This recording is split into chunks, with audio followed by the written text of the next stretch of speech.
पाहताय JB TV news. बातमीत सत्यता हीच आमची ओळख। भीषण अपघातात दुचाकीस्वार पती व पत्नीचा जागीच मृत्यू। मुंबई आग्रा राष्ट्रीय महामार्गावरील बिजासन घाटात भीषण अपघातात दुचाकीस्वार पती तसेच पत्नीचा जागीच मृत्यू झाल्याची खळबळजनक घटना घडली आहे। मध्य प्रदेश राज्यातून सेंधवा येथून कंटेनर महाराष्ट्राकडे लोखंडी कॉईल घेऊन जात असताना कंटेनरच्या मागील बाजूमधील लोखंडी कॉईल रस्त्यावर विरुद्ध बाजूस जाऊन पलटला। लोखंडी कॉईल खाली आल्याने त्या जवळून दुचाकी जात असताना नेमकं त्याच ठिकाणी त्या दुचाकी स्वाराचा भीषण अपघात झाला असून दुचाकी स्वाराचा व पत्नीचा जागीच मृत्यू झाला, तर सोबत असलेला मुलगा गंभीर जखमी झाला।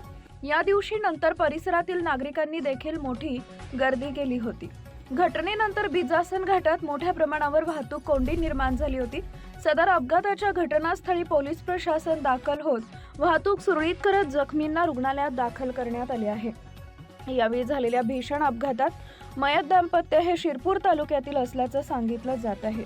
मुख्य संपादक जतीन बोरसे। आपल्या परिसरातील महत्त्वाच्या बातम्या पाहण्यासाठी आजच आमच्या जेबी टीव्ही न्यूज चॅनलला YouTube वर सबस्क्राइब करा आणि बेल आयकॉन प्रेस करा।